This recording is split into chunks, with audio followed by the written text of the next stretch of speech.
హీరోగా నిరూపించరు. భగవన్నామం చేస్తే ఏమైతుంది? రజాకారులు వచ్చి ఊర్ల మీద వాడు కొడుతుంటే పాండురంగాశ్రమంలో భగవన్నామంతో కాపాడిండు ఆయన. ఒక్కడు కూడా అక్కడికి రాలే. ఒకవేళ పొరపాటున వచ్చినా వాడి మనసు మారి కాళ్ళకు దండం పెట్టి భోజనం చేసిపోయిండు, కానీ చీమకు కూడా హాని చేయలే. అంటే దేని పవర్ అది? భగవన్నామం యొక్క పవర్. నామం ఎక్కడుంటుందో నామి అక్కడ ఉంటాడు. ఆ గుళ్ళో ఉన్న భగవంతుడు ఇవాళ నువ్వు ఖచ్చితంగా భగవన్నామం చేస్తే నీ గుండె గుడిలోకి వస్తాడు. కనుక నామమే నామమే నామమే అని మా గురువుగారు చెప్పారు. కనుక వారి సంకల్పంలో భాగంగా భావనాబల సంపన్నులై ప్రతి వ్యక్తి ఒక భావానందుడు కావాల్సిన అవసరం వచ్చింది వాళ్ళ. కనుక మనం మన సంస్కృతి సాంప్రదాయాలను ఇక్కడితోటి తుడిచిపెడదామా? మన పిల్లలకు అందించాల్సిన అవసరం లేదా?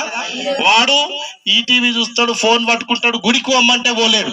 మరి ఇక్కడితోటి మన సంస్కృతి సాంప్రదాయాలు పోవద్దు. నెక్స్ట్ తరానికి కూడా ఈ భక్తి ఉద్యమాన్ని అందించాలంటే మనం మారాలి.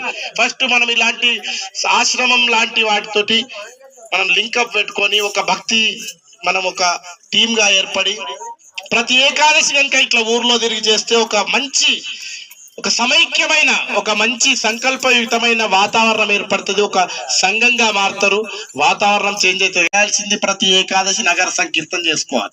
మరి చేస్తే మాకేమైతుంది అంటే భగవన్నామం యొక్క ఫలితం ఖచ్చితంగా తెలియకుండానే ఊరికి మంచి జరుగుతుంది, మీకు మంచి జరుగుతుంది, మీ పిల్లలకు మంచి జరుగుతుంది. ఇంకా కావాల్సింది ఏందండి మనకు?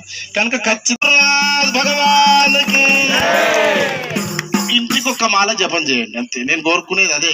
ఇంటికి ఒక వ్యక్తి భగవన్నామంలో పాల్గొనండి.